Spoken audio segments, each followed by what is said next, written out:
Alors Cédric, tu nous présentes ta magnifique 350 RDLC version piste.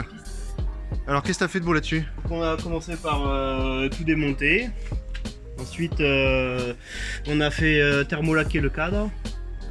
Et après on est reparti à zéro, donc moteur entièrement refait, tous les roulements, tous les joints, le vilebrequin, les pistons, les cylindres réalisés, les valves. Voilà, donc ça c'est neuf.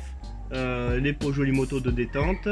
Les jantes couleur magnésium, c'était pour faire l'esprit d'époque donc un petit peu la déco de Kenny Roberts, donc les RZ 350 américaines, une couleur américaine en fait, le jaune chez Yamaha. Effectivement. Et l'étrier à l'arrière, c'est quoi? C'est d'origine, avec des plaquettes plus performantes. Voilà, le disque arrière est un disque de 600 XT qui est identique à l'origine. Ensuite, le moteur est stock. Il y a juste les pots de détente et un allumage MVT rotor interne qui est de l'autre côté. Voilà. Ensuite pour les freins, bah là je me suis un peu amusé. Donc là on a mis des très gros freins. Donc là on est sur du frein Airbus A380. Voilà. Sur des disques Behringer avec des pattes de déport pour y coller deux étriers de Yamaha R1 avec des durites aviation et un mètre cylindre radial. Donc là c'est même trop. C'est une moto qui fait 130 kg, qui développe plus de 70 chevaux. Et là c'est vraiment beaucoup.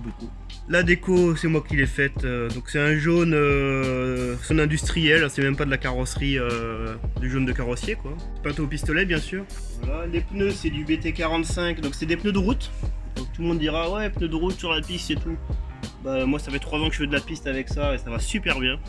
Donc là tu vas pouvoir voir l'allumage, un peu discret, le rotor interne, ventilé parce qu'il préconise de lui faire entrer un peu d'air. Le radiateur aluminium avec les durites silicone. Voilà. Après tout ce qui est habillage, c'est comme l'origine mais version piste, donc phare bouché. Le sabot c'est du poly au lieu d'être de l'ABS. Et la selle monoplace c'est Poly Rétro qui fait ça. Donc c'est en lieu et place de l'origine sans modification. Les bandes c'est du Venilia pour les placards, coupé au cutter. Oui monsieur. C'est assez provisoire parce qu'on le fera en peinture par la suite. Amortisseur neuf, la fourche durcie à mort. Il est où l'amortisseur arrière? Il est là. Ah il est dessous, je suis con. La mousse c'est un tapis pour poser les genoux par terre qui a été découpé. C'est du Domio ça, Décathlon. Exactement. Excellent.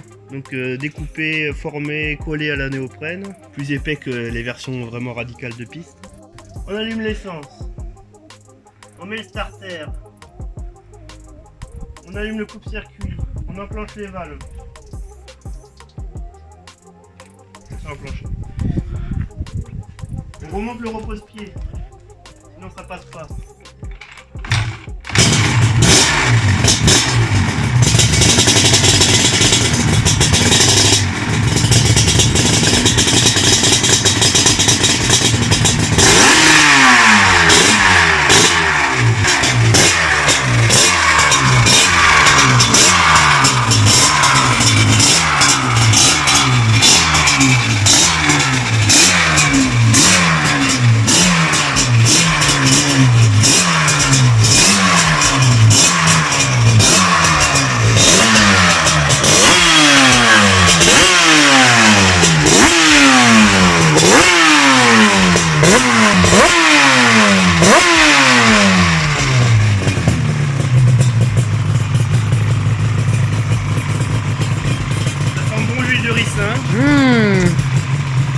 C'est pas de la PG ça hein? Ah non,